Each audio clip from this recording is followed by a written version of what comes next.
Hello, this presentation will be completed by myself, Kerry, and my partner, Gabriella, and will revolve around the content of academic and general vocabulary. Vocabulary can be defined as the knowledge of words and word meanings. Vocabulary knowledge is something that is never fully mastered, and it expands over time. Instruction in vocabulary is not just looking up words in a dictionary, but it is something that is acquired through indirect exposure to words through explicit instruction in specific words and word learning strategies. There are many components to an effective vocabulary program. Broken down, it can be determined that there are four main types of vocabulary. It is important for educators to understand the distinction between receptive and productive vocabulary in relation to both oral and written words. Receptive vocabulary refers to the terms a person understands when they hear it or read it, while productive vocabulary refers to the terms a person understands and uses in their speech or writing. It is essential that students understand and recognize the meaning of a variety of vocabulary words so that they can be used appropriately in discussion. There are three different forms of vocabulary, which are academic, content, and advanced vocabulary. Academic vocabulary includes words used in academic dialogue and texts. It does not include words students may use in general conversation, but it does relate to other familiar words that students do use. An example would be, rather than using the verb watch, an academic vocabulary word would be observe. Content vocabulary refers to words that are specific to a given domain or subject area. An example of a content vocabulary word would be addition in math. Advanced vocabulary can refer to the number of words a student uses, or it can describe the types of words a student uses. Advanced vocabulary is related to complex words, and an example of advanced vocabulary could be using the word appease to refer to making peace with. Students will mostly learn vocabulary through incidental and intentional learning. Incidental learning has helped to develop over 90% of the vocabulary that we know. This is because the learner is taught vocabulary terms through the encouragement of reading and through the use of context clues. This can be done majorly in two ways. The first is FAPS mapping, where a word is learned through association with a general meaning. Then there's extended mapping, which occurs as learners repeatedly encounter a word and make new understandings of the terms. Intentional learning, on the other hand, focuses on students being directed and informed of what they will be learning. This has a greater focus on word meaning and definitions. There are three tiers of vocabulary. Tier 1 words include basic or high-frequency vocabulary words that usually do not have multiple meanings. Tier 2 words are less familiar to students but help in comprehending written texts. And Tier 3 words are domain-specific and are necessary for understanding subject content.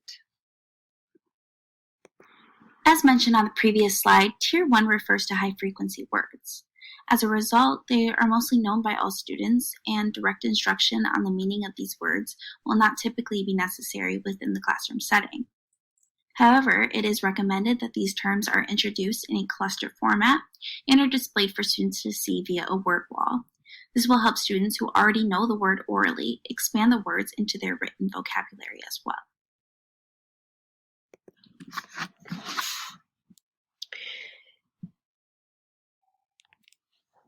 Tier 2 words should be taught daily across all grade levels.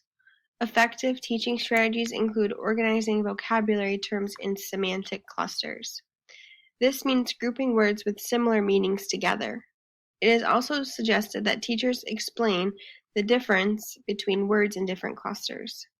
Providing students with a dictionary or online dictionary tool could be beneficial. It also is suggested that teachers should provide students with opportunities to have multiple exposures to these words.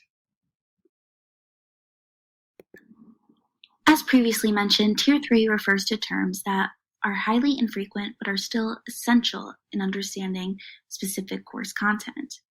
Therefore, there are 6 main strategies that are suggested to increase vocabulary instruction in this area. The first is to provide a description and an example of the new term. Then, after the word is described by the teacher, the student should be asked to restate the meaning of the term into their own words, either orally or written. Third, the term should be made visual in the classroom through student construction. This could be the students creating a picture of what the term looks like.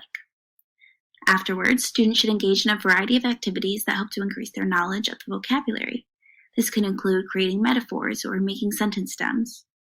Fifth, students should be able to interact and discuss the terms with their peers to increase their perspectives. And finally, students should participate in games to practice the given terms.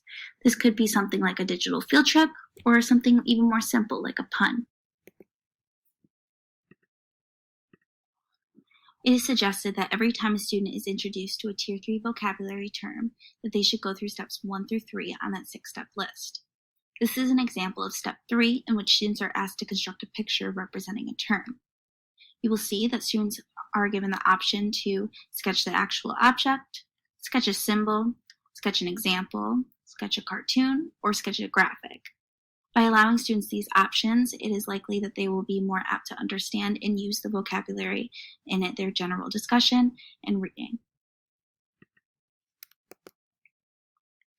Some more effective strategies that could be used for Tier 3 could be teaching morphology to build morphological awareness. And morphology is a linguistics term that means to study the form of words. So this could be exploring roots and affixes and also building semantic relationships. So grouping words by their meaning and identifying synonyms to increase background knowledge and explore other words that have similar meanings or the same meanings, and coming up with student-friendly definitions that are easily understood by all students. There are many types of teaching strategies that have been proven to be effective in the classroom. These include target word instruction, word learning strategies, vocabulary for application, peer tutoring, think, pair, shares, discussion, and modeling. Target word instruction means focusing on one word as a target word, and the target word should be relevant and meaningful to the student. So this can be done by teaching the target word and then reading a book that has the target word throughout the story. Word learning strategies could include morphemic analysis. This means teaching students to derive meaning from a word by looking at the morphemes or word parts such as root words, prefixes, and suffixes. Vocabulary for application means providing students with opportunities to apply the vocabulary word they have learned to real-life experiences.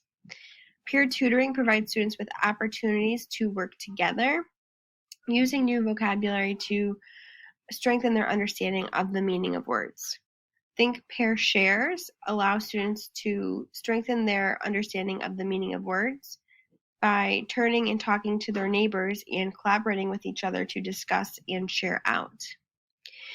Discussion could be very informal throughout the class, so it could be done as a whole group or in small groups, and would be used to just talk about the words and their meaning. Modeling can be used to demonstrate skills to students and provide them with examples of strategies they can use when they come across a word they do not know the meaning of. Some English language learners will likely not have the same vocabulary strengths as their peers. Therefore, before instruction, it is important that these students are assessed to determine which words in Tier 1 and Tier 2 that they already have an understanding of.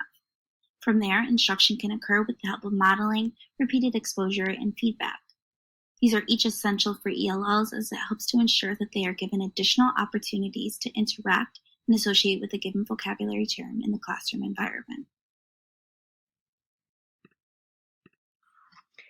Thank you so much for listening to our presentation, and these are the sources we used.